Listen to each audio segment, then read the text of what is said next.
The following presentation is controversial and may be offensive to some audiences. Viewer discretion is advised. Hello, my name is Porter Stansberry. A little over 10 years ago, I founded Stansberry & Associates Investment Research. It has become one of the largest and most recognized investment research companies in the world, serving hundreds of thousands of subscribers and more than 120 countries.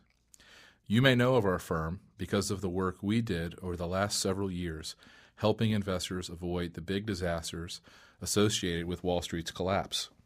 We warned investors to avoid Fannie and Freddie, Bear Stearns, Lehman Brothers, and General Motors, and dozens of other companies that have since collapsed. We even helped our subscribers find opportunities to profit from these moves by shorting stocks and buying put options. To my knowledge, no other research firm in the world can match our record of correctly predicting the catastrophe that occurred in 2008.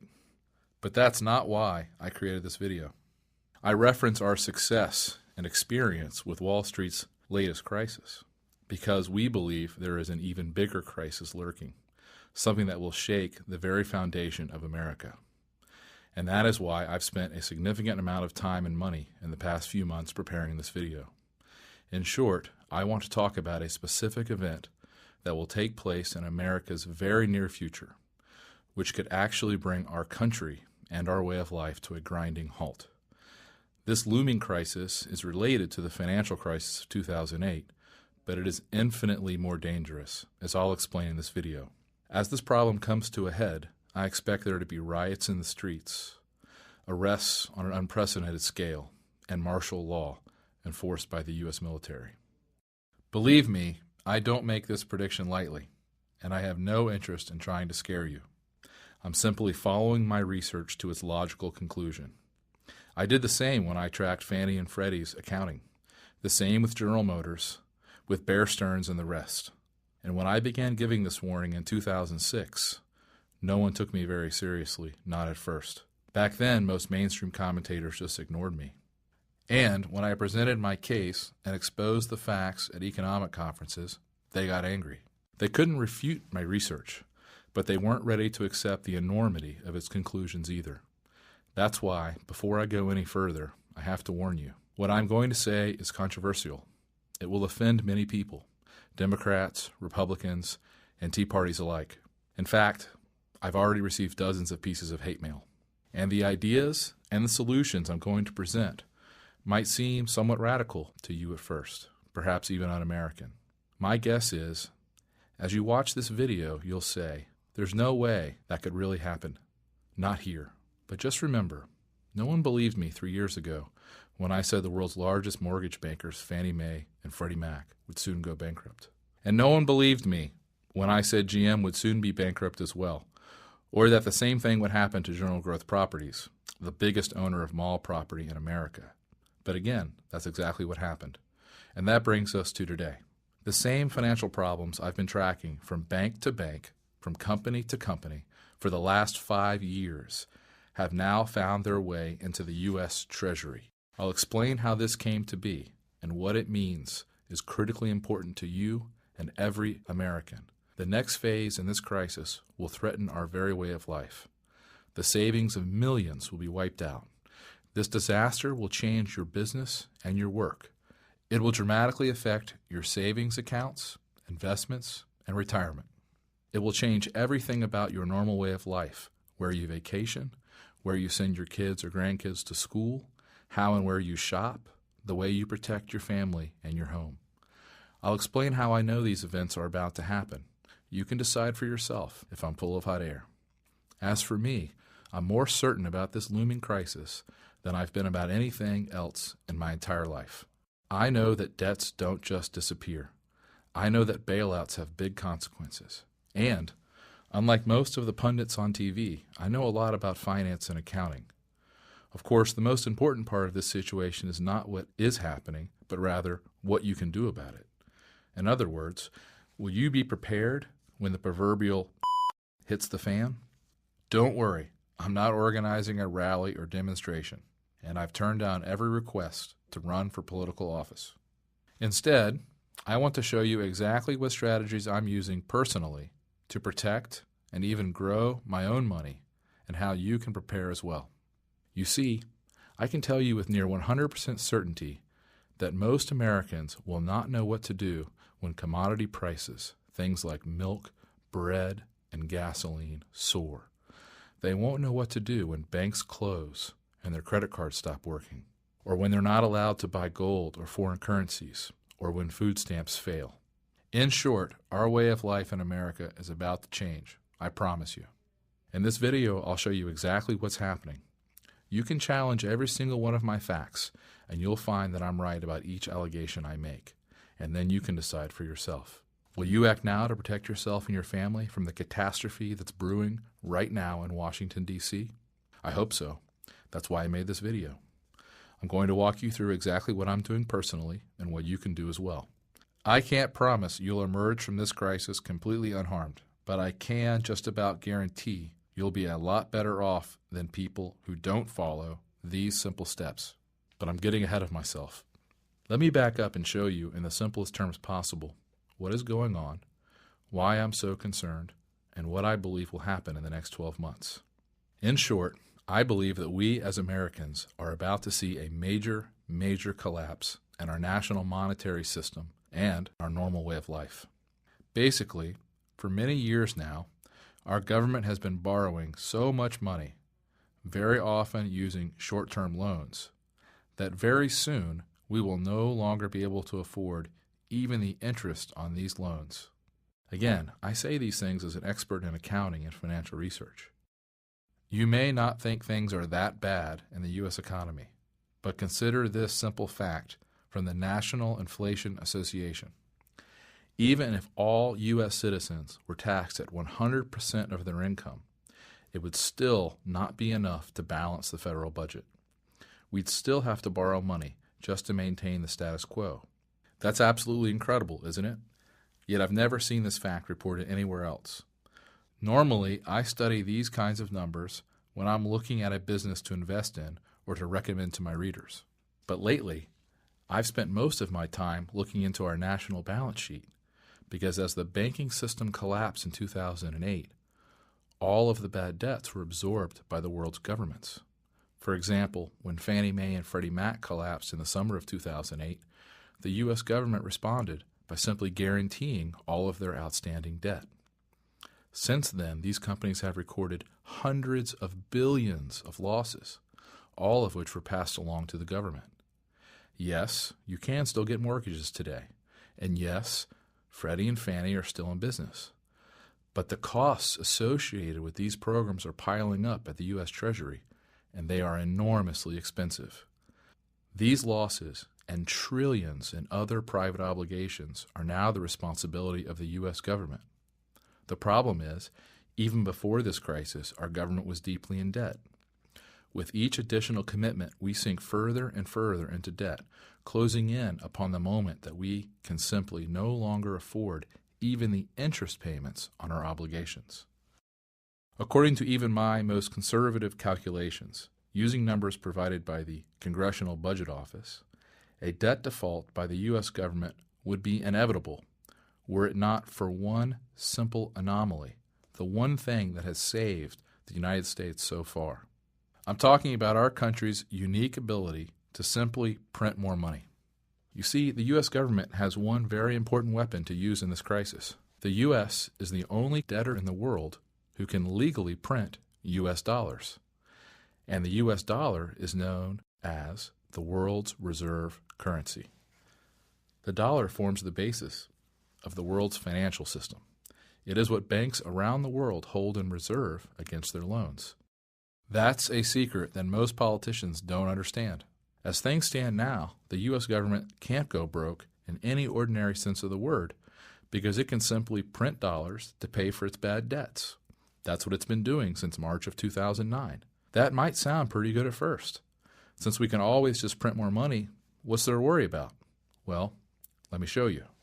You see, as things stand today, America is the only country in the world that doesn't have to pay for its imports in a foreign currency. Let's say you're a German and you want to buy oil from Saudi Arabia.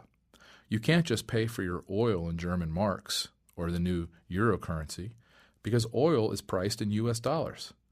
So you have to buy dollars first, then you buy your oil. And that means the value of the German currency is of great importance to the German government. To maintain the value of its currency, Germans must produce at least as much as they consume from around the world. Otherwise, the value of its currency will begin to fall, causing prices to rise and its standard of living to decline. But in America, we can consume as much as we want without worrying about acquiring the money to pay for it, because our dollars are accepted everywhere around the world.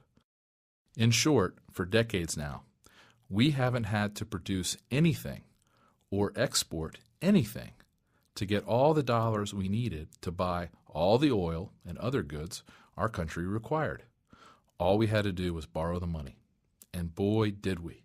Take a look at this chart. Even as late as the 1970s, America was the world's largest creditor.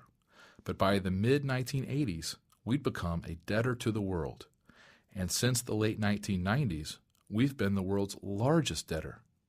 Today, our government owes more money to more people than anyone else in the world.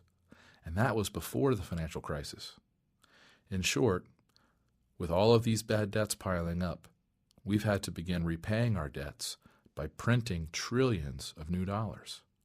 The impact of this is only just now beginning to be felt. Once our creditors figure out what's happening, they're going to be very angry.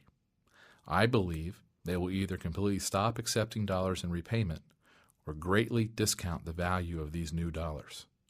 I'm sure you think that sounds crazy, but as I'll show you, it's already happening.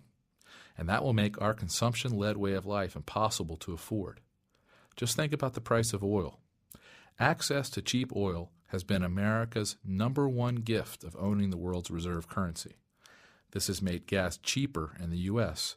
than almost anywhere else in the developed world. I know you may think gas prices have skyrocketed in recent years, but look at how much less we pay than other developed nations. In the U.S., we pay around $2.72 per gallon of gasoline, but in Norway, it's $7.41.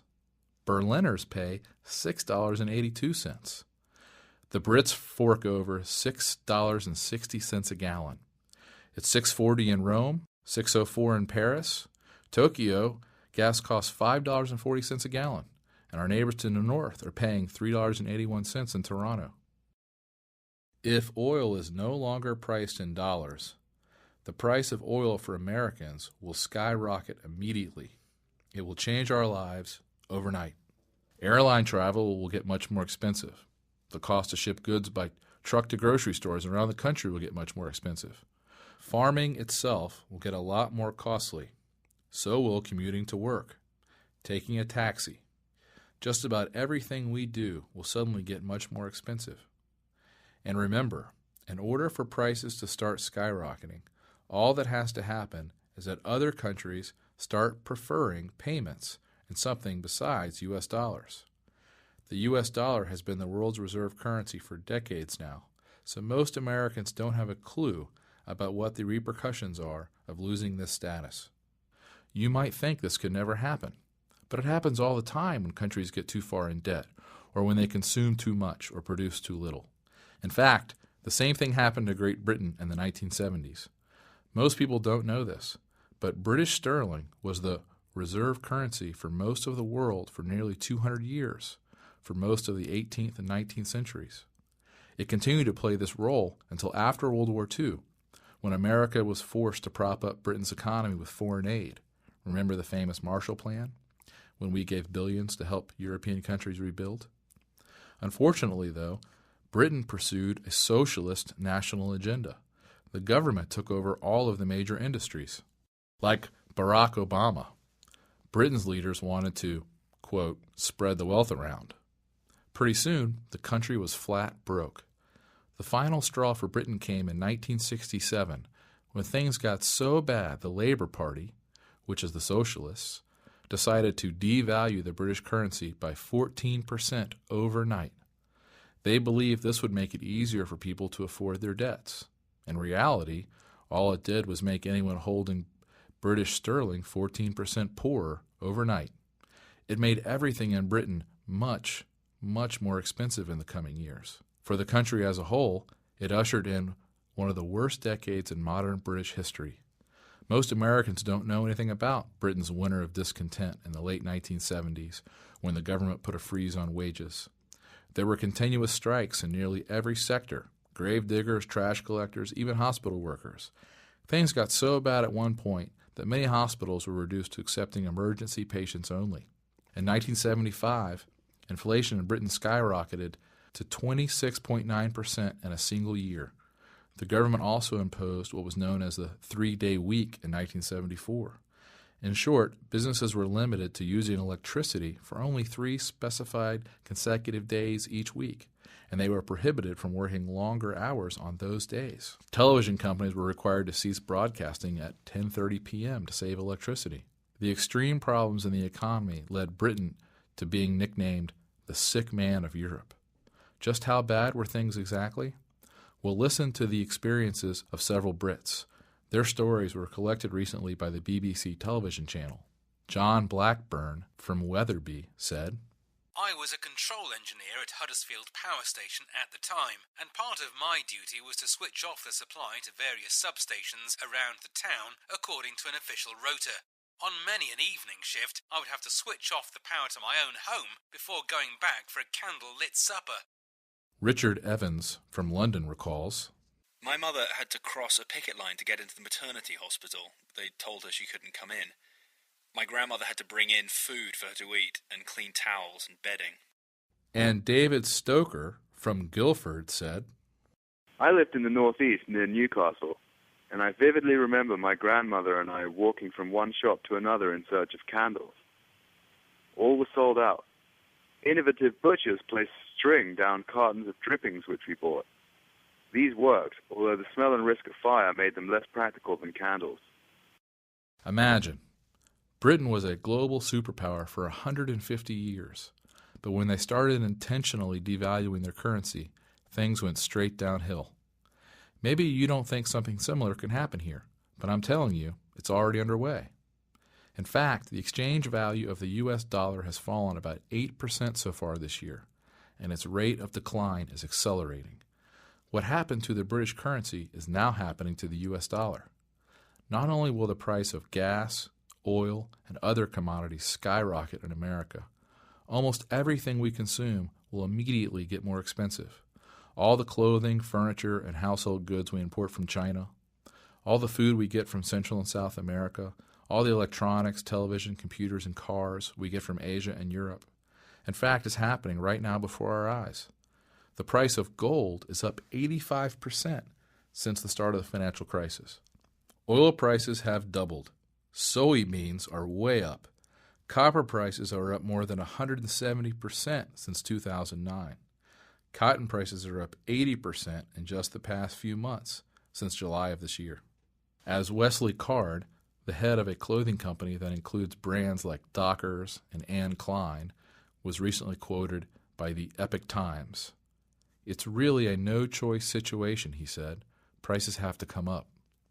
This chart shows how much a few key commodities have skyrocketed in price just since the beginning of 2009. Of course, skyrocketing commodity prices are just the beginning. There are other disastrous consequences to the U.S. dollar losing status as the world's reserve currency.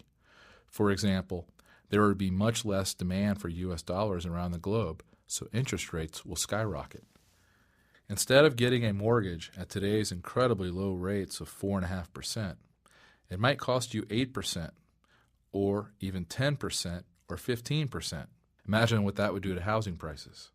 Stock prices would likely plummet by at least 40% in a matter of weeks as a result of this event in the currency markets. It will cost every American business a lot more money for supplies and materials.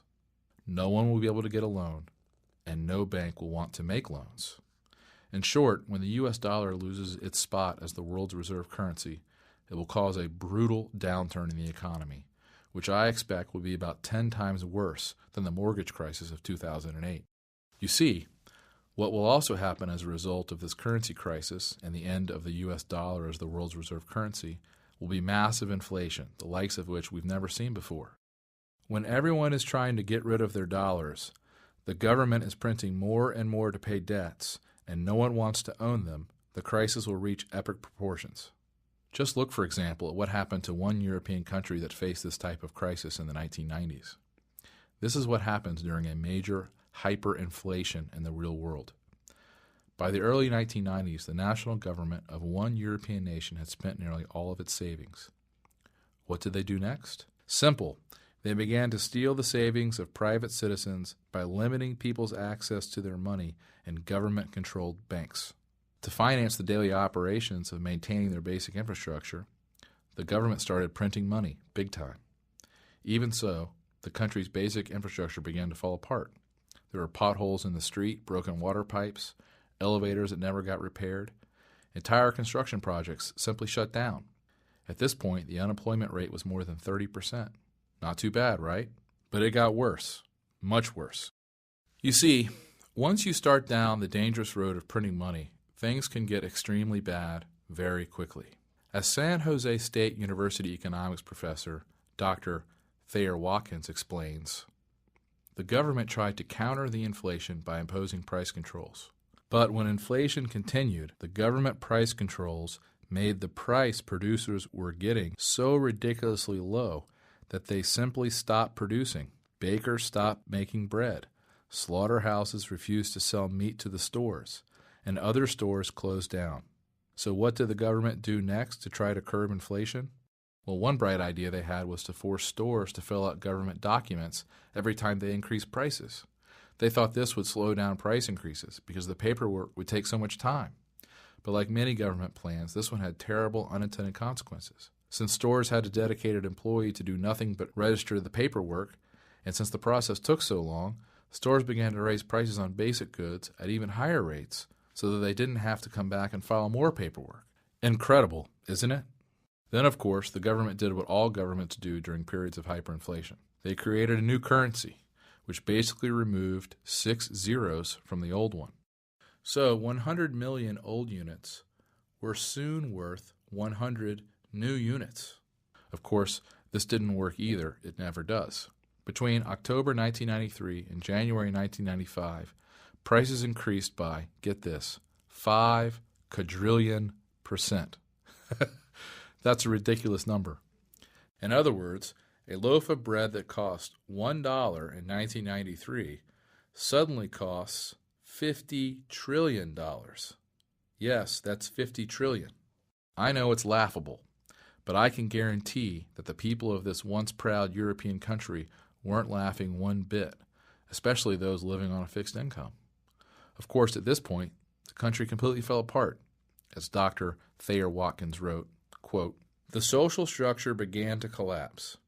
Thieves robbed hospitals and clinics of scarce pharmaceuticals and then sold them in front of the same places they robbed. The railway workers went out on strike and closed down the country's rail system." At this point, businesses and citizens across the country basically refused to take the local currency. Instead, everyone started dealing in German marks. Keep in mind the daily rate of inflation was nearly 100%. Can you imagine the panic in a society when the price of just about everything doubles every single day? It was absolute pandemonium, and the economy came to a grinding halt. It was like living in a war zone.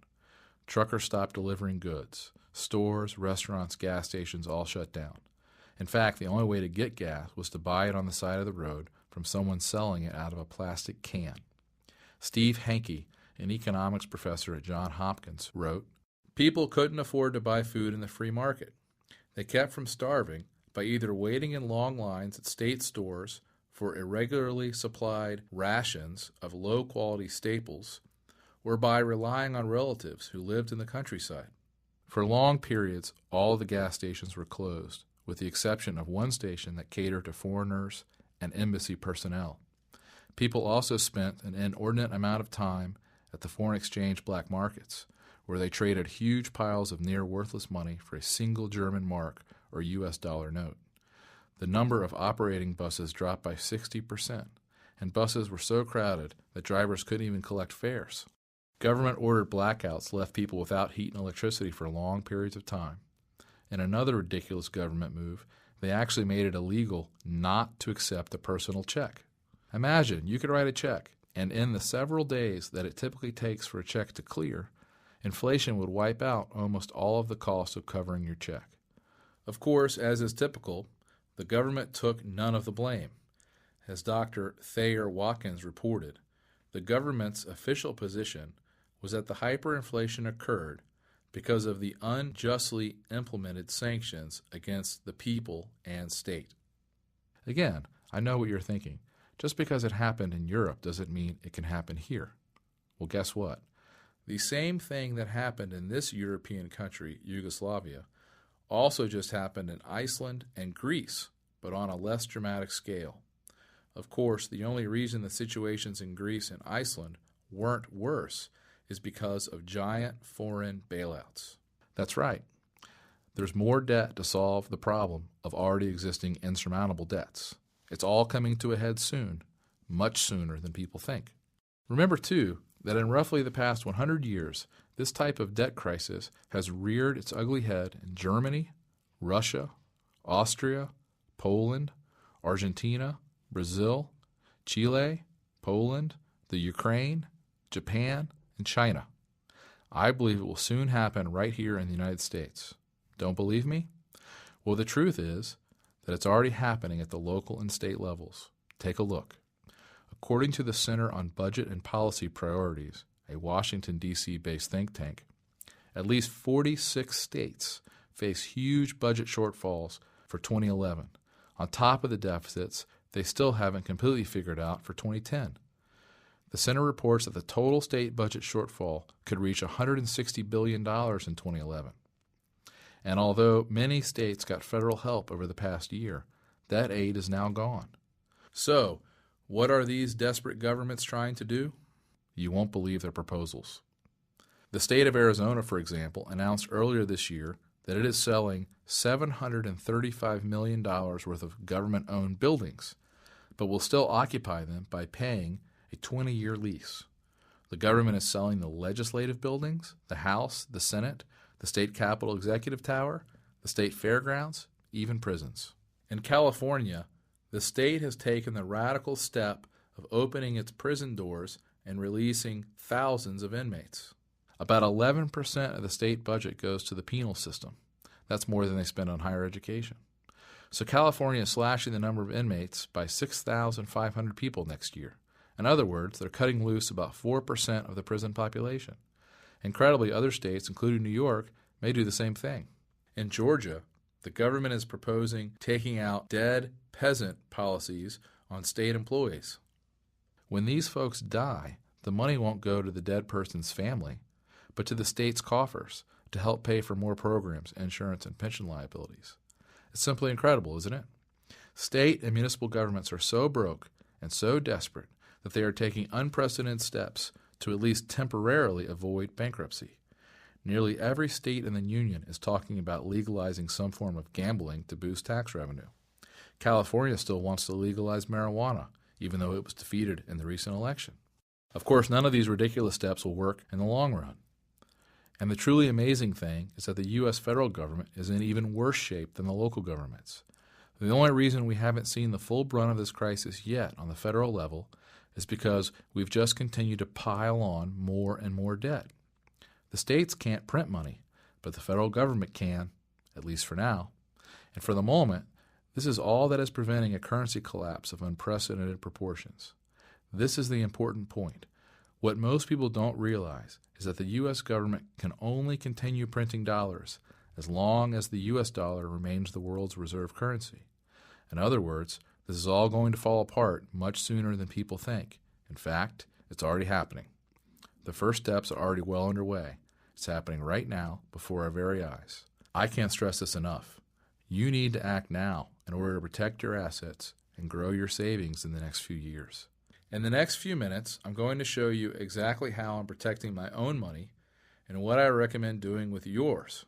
But first, let me show you exactly what's going on right now. Like I said, most Americans don't believe the U.S. dollar could ever lose its spot as the world's reserve currency.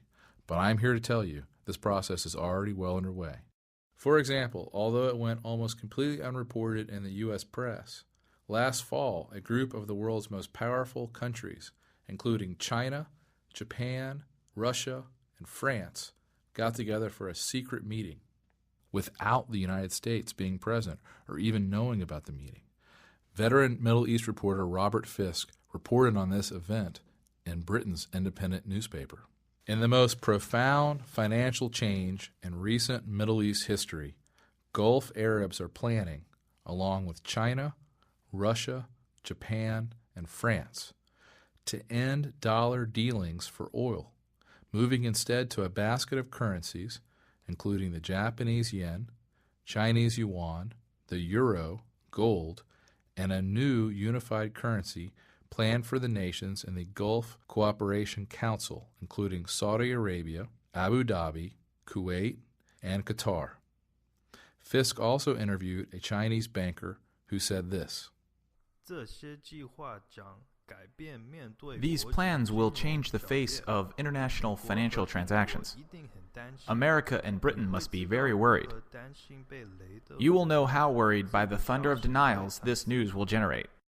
And sure enough, after Fisk published the details of this secret meeting, U.S. officials and central bankers from around the globe denied these plans. But as the old central banking adage goes, how do you know exactly when a currency will be devalued? The answer? Right after the head of the central bank goes on television to adamantly deny any such transaction will occur. And guess who just went public in recent weeks with a statement about how the U.S. will not devalue its currency? You guessed it, the U.S. Treasury Secretary Tim Geithner. You see, the last thing a central banker wants to do in the midst of a devaluation is to give people a warning before he can devalue. So they have to deny. After the announcement is made, it's too late for citizens and investors to get out. Like I said, what's incredible is that this story of a secret meeting among most of the major powers besides the U.S. was greatly underreported in the American press. But you know what? The way I see it, it's much more telling to look at actions rather than government press releases. For example, here is what is happening right now in the real world. When you read these facts, I think you'll agree with me that the U.S. dollar's days are numbered as far as remaining the world's reserve currency. China is getting out of the dollar. Zhuang Sui, a former vice chairman of the Standing Committee, said that China is going to stop putting so much money into U.S. dollars and will instead look to the Japanese yen and the euro. China holds more U.S. dollars than anyone else on the planet, but China is getting out of the U.S. dollar as fast as they can without crashing their own economy. Look at this chart. It shows that China's holdings of U.S. dollars peaked in 2009, but China is unloading as many dollars as they can as quickly as possible. This is just one sign of the end of the U.S. dollar standard. There are many more, like this one. As I'm sure you are aware, for years the U.S. dollar has been accepted almost universally around the globe. Heck, many times when I've traveled, I never even bothered to convert to the local currency because I knew everyone would take my dollars. Well, that's simply not the case anymore. HSBC, one of the largest banks in Mexico, no longer allows you to deposit U.S. dollars into their banks. They've done this on the heels of money laundering allegations, but we suspect they also simply don't want to be stuck with tons of U.S. dollars as the currency continues to decline. This move would have been unimaginable 10 years ago, that a big bank in Mexico would no longer accept U.S. dollars for deposit. But today, it's the harsh reality. And Mexico is not the only place this is occurring. Reuters reports that the same thing has happened in 2008 in one of Europe's most popular tourist spots. Currency exchange outlets in Amsterdam have been reportedly turning away customers who want to exchange their U.S. dollars for euros. As one traveling American tourist, Mary Kelly from Indianapolis, Indiana, told the Reuters news agency while standing in front of the Anne Frank House. Our dollar is worth maybe zero over here. It's hard to find a place to exchange. We have to go downtown to the central station or post office. In India, the country's tourism minister said in 2008 the U.S. dollars will no longer be accepted at the country's heritage tourist sites like the Taj Mahal. And the U.S. dollar is no longer good anywhere in Cuba. The New York Times reports that now many shops in China no longer accept dollar-based credit cards issued by foreign banks, and foreigners cannot convert American dollars into renminbi beyond a given quota. Iran, of course, has already moved all of its reserves out of U.S. dollars, and Kuwait depegged its currency from the dollar a few years ago. Bloomberg News recently reported that China and Russia plan to start trading in each other's currencies to diminish the dollar's role in global trade. Banu Bawaja of UBS Bank said, given the risk to the dollar and U.S. assets from their fiscal position, they want to reduce their dependency on the dollar as an invoicing currency. It's even happening here in the USA. Most Americans don't know that some states in the Midwest are already using alternative currencies. An NBC News affiliate in Michigan reports that new types of money are popping up across mid-Michigan, and supporters say it's not counterfeit, but rather a competing currency. Right now, for example, you can buy a meal or visit a chiropractor without using actual U.S. legal tender. What most Americans don't realize is that this is all totally legal. The U.S. Treasury Department website says that, according to the Coinage Act of 1965, there is no federal statute mandating that a private business, a person, or an organization must accept currency or coins for payment for goods and or services. I saw one report that says there are now 150 of these alternative local U.S. currencies being accepted around the country. USA Today reports that the largest of these local currencies is a currency called Berkshires, which are being used in the Berkshire region of western Massachusetts. According to the paper, since its start in 2006, the system, the largest of its kind in the country, has circulated $2.3 million worth of Berkshires. And even in places that do not yet have local currencies, store owners may now actually prefer foreign currencies rather than U.S. dollars. In Washington, D.C., just 25 miles from my office, some stores have begun accepting euros. Of course, the euro isn't much more stable than the dollar right now. But my point is that most people don't understand that there is no federal requirement in the United States for a private store to accept dollars for non-debt transactions. You see, no matter what the government decides, stores and businesses will accept whatever they believe is a strong currency. As Texas Representative Ron Paul wrote recently, if you walk into a 7-Eleven to buy a soda, the clerk doesn't have to accept your dollars. He could demand euros, silver, or copper. But because legal tender laws backing the dollar have caused the dollar to drive other currencies out of circulation, right now it's easier for stores to accept dollars. Well, all that is quickly changing. Many places in Texas now accept Mexican pesos for payment. Euros accepted signs, like this one, are popping up in, of all places, Manhattan. And not only Manhattan, but in New York's favorite summer playground, the Hamptons. There, an art gallery assistant was quoted by "the real deal." I wouldn't want to discourage a sale in any way because of a currency issue. It's not just small stores that are accepting other methods of payment besides U.S. dollars. The Chicago Mercantile Exchange, the world's largest futures and commodities exchange board, now accepts gold to settle futures contracts. Until recently, the exchange typically only accepted U.S. Treasuries and bonds as payment. These guys obviously see the writing on the wall. This would have been unthinkable 10 years ago, but today it's a reality. And this trend is going to keep moving incredibly fast. That's why the smartest investors are taking action. Bill Gross, who probably knows as much about currencies and debt as anyone in the world, runs the world's biggest bond fund. He was quoted by Bloomberg. We've told all of our clients that if you only had one idea, one investment, it would be to buy an investment in a non-dollar currency. That should be on top of the list. Jim Rogers, one of the world's most successful multimillionaire investors, writes, "The dollar is not just in decline, it's a mess. If something isn't done soon, I believe the dollar could lose its status as the world's reserve currency and medium of exchange, something that would lead to a huge decline in the standard of living for U.S. citizens, like nothing we've seen in nearly a century." I know, you probably still don't believe it can happen here in the United States, but think about it. Are we as Americans really immune to the laws of economics and finance? I don't think so. And every circumstance I know of in which a government has tried to inflate its debts away has ended in disaster.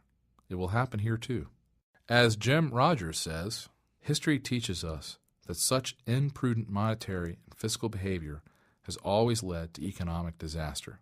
This is why World Bank President Robert Zoellick in a speech at the School for Advanced International Studies at Johns Hopkins University, recently said, "The United States will be mistaken to take for granted the dollar's place as the world's predominant reserve currency. Looking forward, there will increasingly be other options to the dollar." And this is why the International Monetary Fund recently published a paper calling for a new global world currency.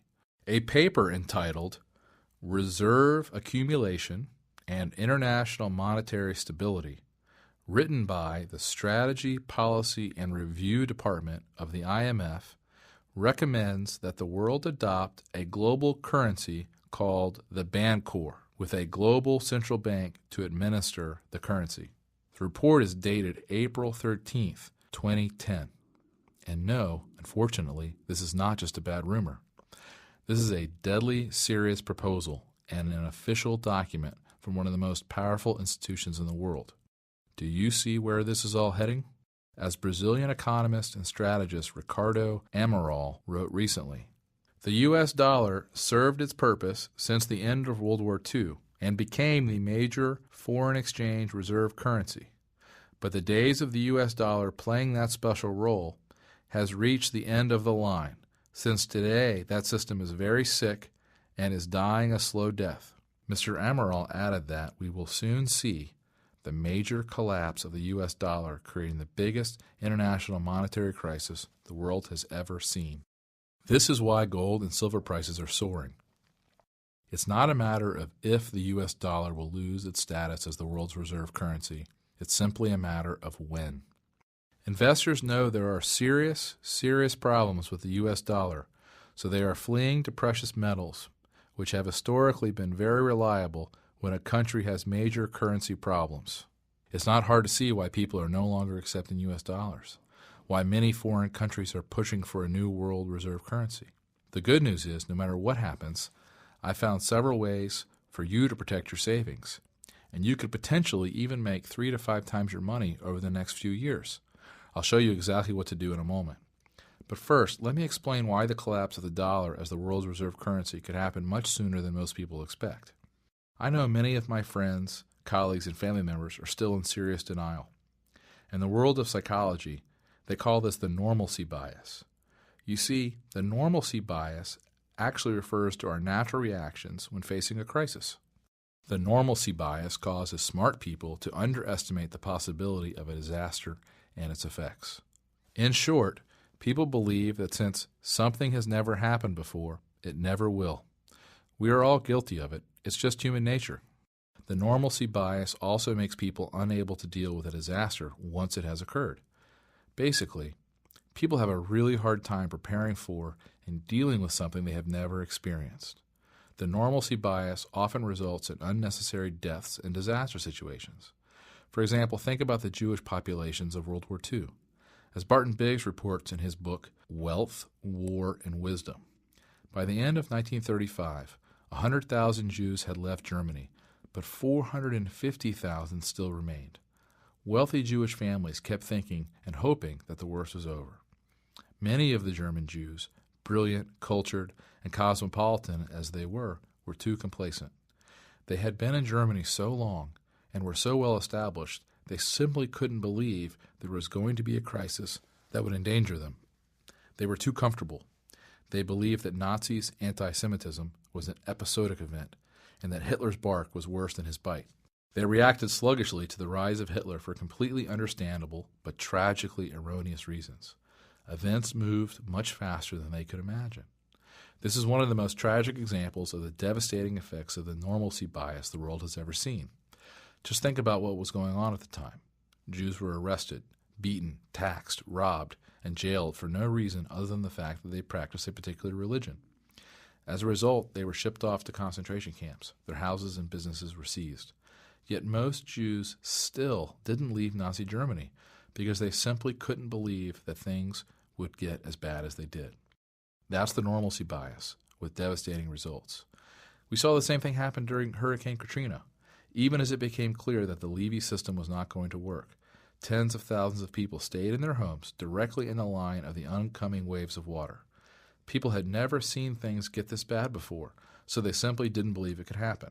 In Haiti, In Pakistan and other third world countries, sure. But they never thought something like that could happen in our country. And as a result, nearly 2,000 residents died. Again, it's the normalcy bias. We simply refuse to see evidence that's right in front of our face because it is unlike anything we have experienced before. The normalcy bias kicks in, and we continue to go about our lives as if nothing is unusual or out of the ordinary. Well, we're seeing the same thing happen in the United States right now. We have been the world's most powerful country for nearly 100 years. The U.S. dollar has reigned supreme as the world's reserve currency for more than 50 years. Most of us in America simply cannot fathom these things changing. But I promise you this, things are changing, and faster than most people realize. For a moment, just look at a tiny fraction of the evidence around us. Did you know that there are now nearly 42 million Americans on food stamps? That's nearly 13% of the entire population. Those numbers are up 17.5% from last year, and the number of Americans on food stamps has gone up every month for 19 months. Can a country really be in good shape when 13% of the population can't even afford to buy food? Or how about this? Although it's gone almost completely unreported in the mainstream press, a dozen or so cities across the nation, like Fresno, Sacramento, and Nashville, have hundreds of people living in modern-day Depression-era shantytowns. The Fresno shantytown has received the most publicity after a visit by Oprah Winfrey. There, about 2,000 residents are homeless.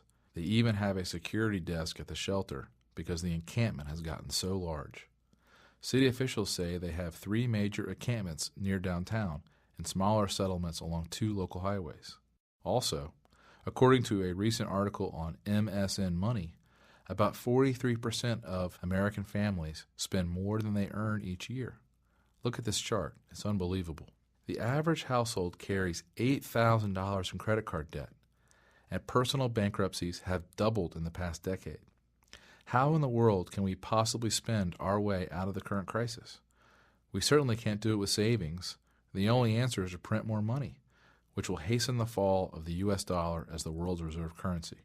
There's simply no one better at bending statistics than the U.S. government. Take the unemployment rate, for example. Back in the 1930s, anyone without a job but not retired was considered unemployed. Today, however, the government calculates unemployment mainly by counting the number of people receiving unemployment benefits. So, when people's benefits expire, they are no longer counted, and the unemployment rate actually falls. Ridiculous, I know. The reality is the true unemployment rate is much higher than what the government is reporting. If you don't believe me, look at 2 recent job postings I read about last week. In Long Island City, an estimated 2,000 people waited in line at the local employment office, some for as long as 4 days, to apply for 100 elevator mechanic apprenticeship positions.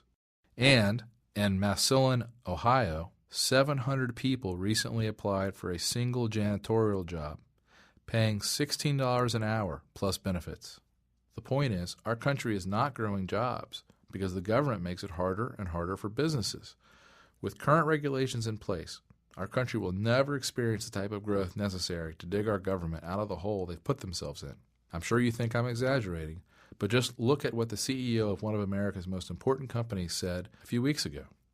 Intel CEO Paul Otellini said in a recent speech, "I can tell you definitively it costs $1 billion more per factory for me to build, equip, and operate a semiconductor manufacturing facility in the United States." He said that 90% of the additional costs are not from higher labor rates, but from higher taxes and regulatory charges, which other nations simply don't impose. Cypress Semiconductor CEO T.J. Rogers agreed that the problem is not higher U.S. wages, but anti-business laws. He was quoted in an interview with CNET News. The killer factor in California for a manufacturer to create, say, 1,000 blue-collar jobs is a hostile government that doesn't want you there and demonstrates it in thousands of ways. Few Americans today realize that we have the second highest corporate tax rate in the world. And since Japan's new prime minister announced that he plans to reduce the country's corporate tax rate by 15%, the U.S. will soon have the highest corporate tax rate in the world. Why would anyone want to start a business here when they can do it for less money and keep more of the money they make by locating elsewhere. It's just another good reason to avoid the U.S. dollar. So is this. Did you know in 1979 there were 61 American companies that earned a top-level AAA credit rating from Moody's? Today there are only 4. Automatic Data Processing, Exxon, Johnson & Johnson, and Microsoft. Does this sound like an economic recovery to you when only 4 companies in the entire country are stable enough to earn a AAA credit rating? It certainly doesn't to me, but it's nothing compared to what's going on in the housing sector. You want to know how crazy things are in the U.S. right now? Consider the bizarre state of the Las Vegas housing market, where the New York Times reports that building is booming again in a city where nearly 10,000 new houses are empty, thousands are in foreclosure, thousands of regular people have simply stopped paying their mortgages, and average prices are down more than 60% since 2006. What could possibly be driving this building mania? Well, it turns out that buyers don't want homes that were built during the boom because they sit in neighborhoods that look like ghost towns, and because many of these never-occupied houses are filled with cockroaches and other critters. So local builders are doing the worst possible thing they could be doing in Las Vegas right now. They're building more homes. Similar scenarios are taking shape in Phoenix and other U.S. cities.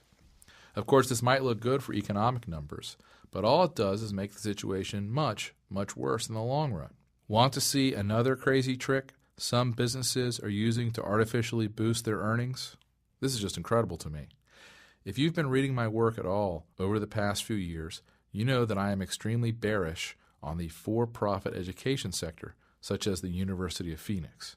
What could possibly be wrong with institutions that offer inexpensive education to tens of thousands of students across the country? Well, to me, it's just another symptom of how distorted and crazy our economy and our country have become. Here's what I mean. One of the crazy practices some institutions employ is to actually seek the enrollment of homeless people into their programs. You probably think I'm making this up, but Businessweek recently ran a report on this practice. Why would they do this? Well, because these folks qualify for federal grants and loans that are used to pay college tuition fees. According to the reports I read, the University of Phoenix, for instance, relies on federal funds for more than 85% of its revenues. At another for-profit school, Drake College of Business, almost 5% of the student body at its Newark, New Jersey campus is homeless, Businessweek reported. Of course, the majority of these students will never be able to repay their loans, but the colleges don't care. That's the government's problem, not theirs. Once again, it's the taxpayers like you and me who will be left holding the bag. And here's another good reason why investors are afraid of holding dollars right now. One of the most worrisome problems in the stock market is that we're basically repeating the exact same situation that occurred from 1937 to 1942. Most Americans think we've had this amazing stock market recovery since the financial crisis of 2008. And we have, to a certain extent. But we are not out of the woods. In fact, during America's last real economic collapse in the 1930s and 40s, we saw a similar drop and recovery before the markets crashed all over again. The situation is eerily similar. Look at this chart. It's one of the scariest I've seen in a long time. It shows an overlay of what happened to the stock market in 1937 compared to 2008. In both situations, we saw big crashes of about the exact same magnitude, and then a big recovery, again, of about the same size. But what will happen next? Well, if history is any guide, we could well have another big leg down in the stock market. That's exactly what happened 70 years ago. And with all the problems left unresolved in our economy today, it could certainly happen again, especially if the U.S. dollar loses its reserve status. As the Wall Street Journal reported, over the last year, the stock market has followed a path eerily similar to 1937. First, a strong, rapid run to a recovery high, same pace, same magnitude. Then a correction, again the same. Will we continue on the path that led to the correction of 37 into a collapse in 38? The point is, the cards are seriously stacked against us. This looming currency crisis is inevitable. Almost every state in the country is on the verge of bankruptcy. We have borrowed an impossible amount of money, which we will never be able to pay back. Our economy is an absolute mess. Taxes are sky high already, and will certainly go much higher over the next few years. And nearly all of the world's major financial players are preparing for an alternative to the U.S. dollar as the world's reserve currency. To me, it is so obvious that we are about to experience a serious currency crisis that I can't believe people can deny this reality with a straight face. Again, if you don't believe a currency crisis is coming, just take another look at the price of gold and silver compared to the U.S. dollar over the past decade. It's obvious that smart investors want to hold gold and silver, not U.S. dollars. Anyone with any sense or basic understanding of economics can tell the U.S. dollar is doomed, and it's going to have major repercussions, which the average American has not yet even considered. So, what can you do? Well, I've done a lot of research on this and have found that there are a surprising number of simple things you can do to not only protect what you've currently got, but also to potentially make quite a bit of money as this currency crisis unfolds. So what should you do to protect and possibly even grow your wealth in the next few years? Well, there's a series of pretty simple financial moves I believe you should begin making immediately. And here's something I want you to keep in mind. I'm really only going to talk about your finances here. As far as protecting your family, well, it depends on your circumstances. If you live in an urban area, I recommend making sure you've got somewhere you can go in case there are riots or food and water shortages. I think there's a very good chance we'll see that in the next 2 years. Wherever you're going to wait out the chaos, I recommend you have basic food, water, and medical supplies to last you for at least 6 months. Remember, you won't be able to count on the government during this crisis. Think about it. If the government couldn't even save the city of New Orleans during Hurricane Katrina, how in the world will it save an entire country when all hell breaks loose? As I said earlier, the truth is the government won't even try to save individual American citizens. The government will be much more concerned with saving itself. As far as taking care of your money, to make sure you don't lose money and even use the situation to come out quite a bit ahead, well, that's where I can help you.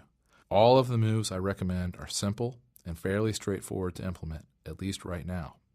If you wait to do these things, however, they will almost certainly get very expensive, difficult, and even impossible to do. If you do these things now, not only will you be better prepared to weather the coming storm, I believe you could also make quite a bit of money over the next few years. And if I'm wrong, well, that's the best part. I think you'll still make very good gains. Even if all we get out of this crisis is a mild inflation, you can still be set up to do very, very well. Here are the specific steps you should take. Step number 1, get some of your money beyond the reach of the U.S. government. It's perfectly legal and a lot easier than you think. I know you probably don't believe me when I tell you that the U.S. government is going to implement policies to save itself, which are unimaginable right now. But remember, desperate governments will do very desperate things. That's why they outlawed the ownership of gold 80 years ago. That's why they are already talking about nationalizing automatic 401k and retirement plans, and why it might soon be against the law to open a foreign bank account or to move your money overseas without paying outrageous taxes. The good news is, I met recently with a man who is considered one of the top asset protection attorneys in America. I learned that there are 4 simple investments you can make right now which you do not have to report to the U.S. government. Don't get me wrong.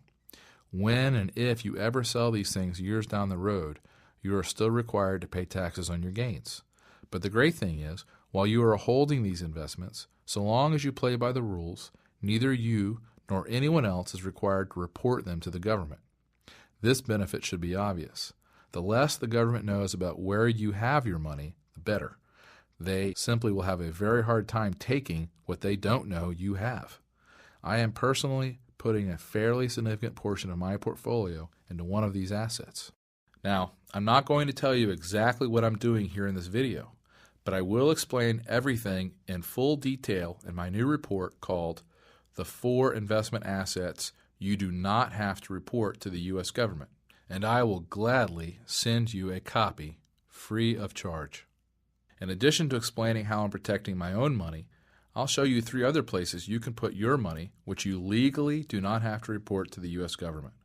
Of course, normally, it would cost you thousands of dollars to meet with this asset protection attorney and to take advantage of his best strategies. But I'll reveal everything you need to know to get started in this report. Plus, I'd like to send you the information on the second step you should take to protect yourself. That is, step number 2, how to acquire the world's safest assets, which are likely to perform best during this period. What I'm talking about here is buying as much gold and silver as you can reasonably afford. I know gold has had a huge run, jumping more than 300% in the past decade. But believe me, when the U.S. dollar loses its status as the world's reserve currency, this early run is going to be a mere afterthought. I will be surprised if gold does not reach $5,000 or $6,000 an ounce in the next few years. The smartest money managers in the world, people like George Soros, David Einhorn, and John Paulson, have all recently taken huge positions in gold. And I think you are crazy not to do the same. How should you do it? There are many options, and my research firm has recently published a great book called The Gold Investor's Bible, which details in full all of the best ways to own and hold gold bullion. In this volume, we reveal dozens of secrets about the gold industry, specifically the best ways to buy, sell, and store your gold. It explains why some gold coins are better than others, how to buy gold with zero dealer markup, how to easily and safely store some of your gold overseas, very cheaply, where to hide it, and much more. Not regularly available for sale, this book is valued at $24. I'd like to send you a copy totally free of charge. And what about silver? Well, I believe silver will serve a unique role during this currency crisis. Let me explain. For most of recorded history, the price of gold has been around 16 times the price of silver. This ratio, the so-called silver ratio, has fluctuated from time to time based on silver discoveries and attempts by governments to regulate the silver-to-gold ratio. But in a free market, where demand for silver as money exists, I'd expect the natural supply and demand balance to lead to a silver price around 1/16 the price of gold. Based on the historical ratio, with the price of gold around $1,400, the price of silver should be around $87. Of course, it's not. Today, silver is trading around $27. Today, then, gold is selling for more than 50 times the price of silver. What explains the difference between hundreds of years of history and today? Why is silver still so cheap relative to gold? When silver is demonetized, as it is now, meaning it's not being used for money, but just for industrial purposes, supplies soar as people sell silver for gold and other currencies. On the other hand, during periods of monetary crisis, demand for silver as money pushes the silver ratio heavily in silver's favor. For example, the ratio returned to its historic range during World War I. It happened again in the early 1970s when Nixon abandoned the gold standard. It also happened most famously in 1979-1980, when it seemed as if America was really entering a serious money crisis. Most people don't know this, but silver is actually the best performing asset of this century, not gold. As my friend Chris Weber pointed out in his November 1st newsletter, gold has risen from $256 an ounce to $1,365 an ounce since 2000. That is a rise of 433%. Silver has risen from $4.02 an ounce to $24.96 an ounce. That is a rise of 521%. In short, silver is the best hedge against a money crisis. As the dollar fails, silver will once again be in demand as money. And as this demand materializes, the free market price of silver will likely return to around 1/16 the price of gold. When gold hits $2,000 an ounce, assuming the price of gold is 16 times the price of silver, silver should be worth about $125 per ounce. My multimillionaire friend and currency expert Chris Weber believes silver will likely hit $187 an ounce. If that happens, you could make gains of around 600% if you invest at today's prices. So what are the best ways to buy silver? Well, my firm has done a ton of research on this precious metal. We have found great ways to hold the metal personally, to have it stored in a secure location in the United States or overseas, and more. We've put everything we know into a valuable guide called Secrets of the Silver Market. I'd like to send you this valuable resource, also free of charge. I'll show you how to get it in a second. But first, let me get to the third financial step I recommend you take right now. Step number 3, learn the stock market quitter's secret. If you want the opportunity to make a lot of money during the coming crisis, one sure way to do it is to learn the intricacies of an unusual investment strategy that is now making some investors an absolute fortune. At my research firm, we have been teaching readers this method for several years. And get this, you don't have to buy a single stock to begin using the strategy, and it has nothing to do with shorting.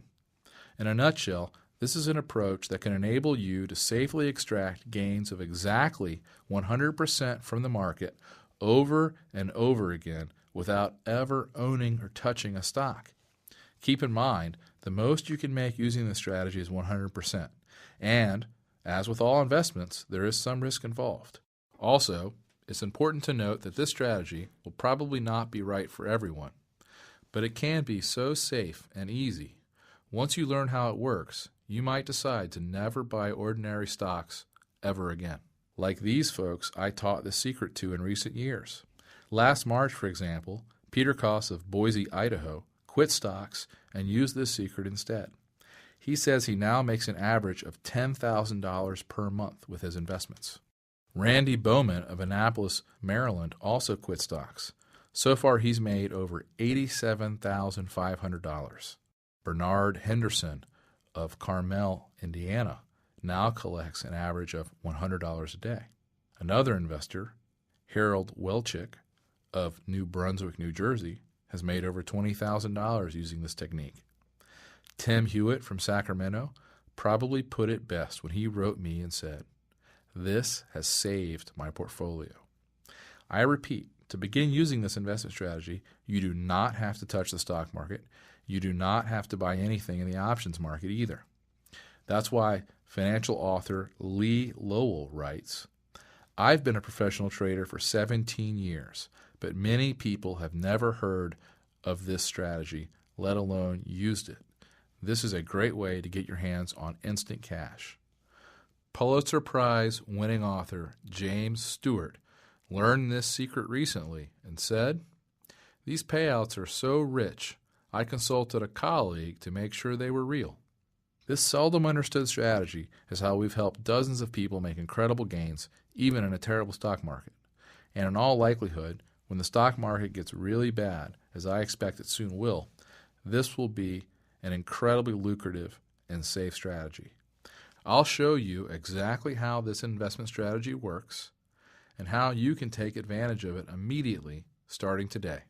Everything you need to know is in my new report called The Stock Quitter's Secret, the easiest way in the markets to make 100%.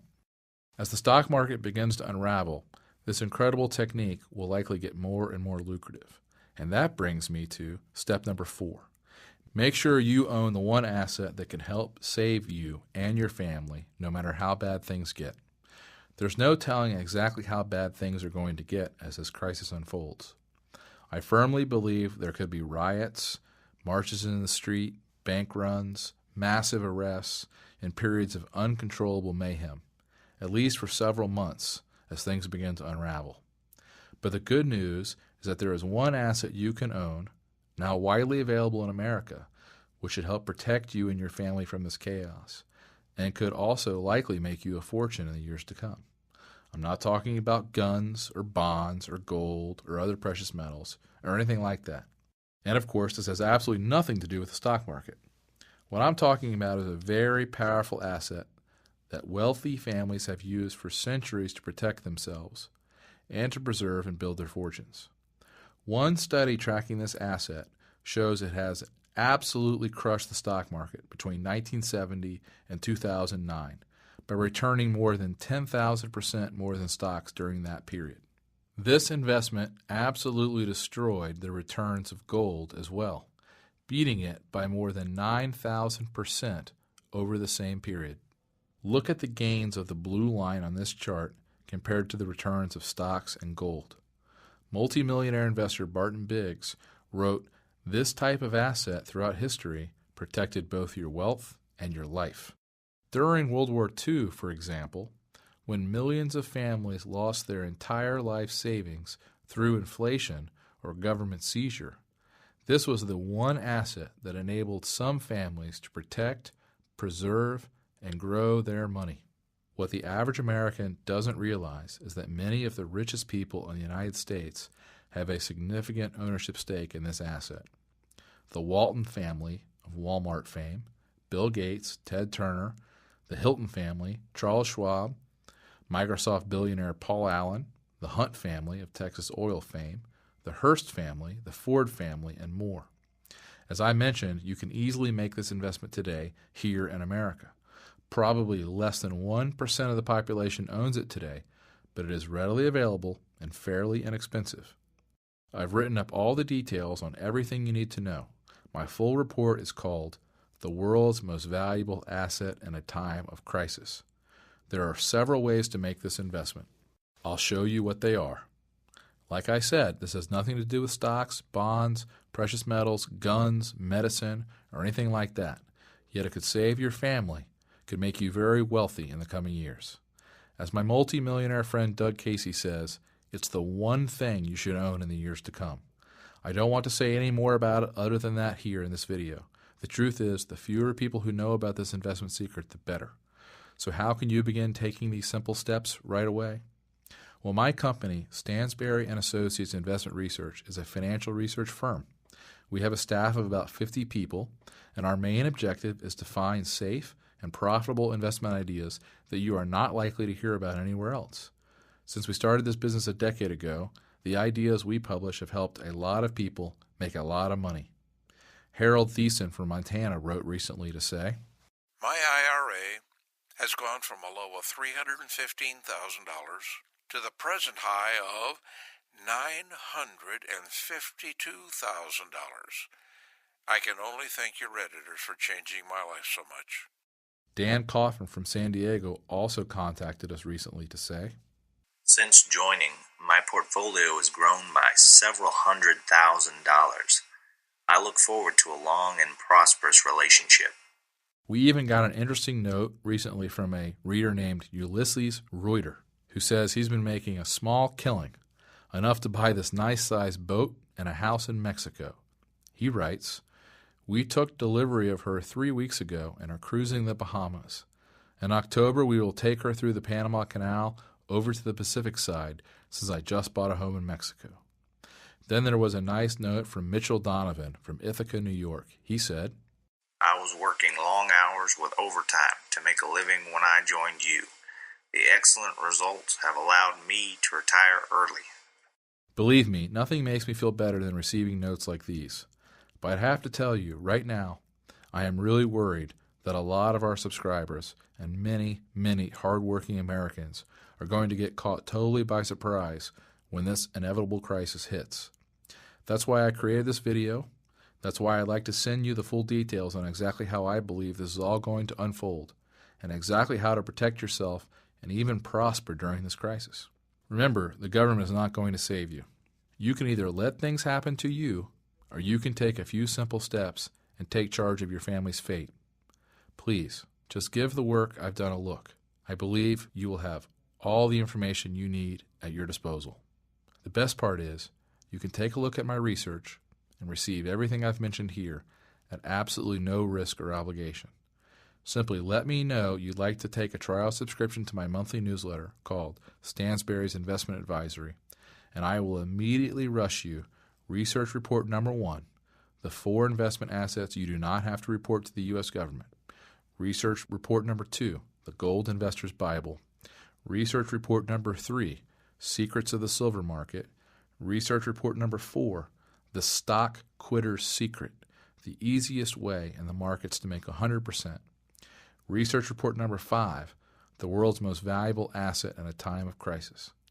Also, on the second Friday of each month, I'll also send you my monthly newsletter, Stansberry's Investment Advisory. I'll keep you up to date on exactly what's going on regarding this financial crisis, and I'll show you some unusual and incredible ways to make money now and as it begins to unfold. We have found some great ways to make a fortune as the government continues to try to bail out one failing industry after another. I'll also keep you up to date on the best asset protection strategies I come across and any changes to the laws or government interventions that could affect them. And every day the markets are open, I'll send you my paid subscribers only email called the Stansberry and Associates Digest. I report on all the work my firm is doing, the most interesting investment ideas, what we're researching now, and what we expect to happen in the months to come. So how much does my work cost, and how can you get started? Well, a 1-year subscription, including everything I've mentioned here, normally costs $99 per year. That's what many others have paid. But right now, you can try my research for half off the normal rate. You'll pay just $49.50 for an entire year. Why so cheap? Well, to be honest, our business really only works if our subscribers stick with us for the long term. We realize you've got to try our work first to see if it's right for you. And that's why, through this video, we're making it so cheap and essentially risk-free to try. What I mean is, you'll have the next 4 months to take a look at the research reports I've just described, plus the next 4 issues of my newsletter, and the next 4 months of my daily digest reports. If you decide for any reason my work is not right for you, just let us know, and you can receive a full refund and keep everything you've received so far. In other words, by taking me up on this offer, you are only agreeing to try my work to see if you like it. I hope you'll consider this offer seriously. I know in my heart it will be one of the best financial moves you will ever make. To get started, simply click on the link below, which will take you to a secure order form. Your order will be processed immediately, and you'll have access to all of my work in a matter of minutes.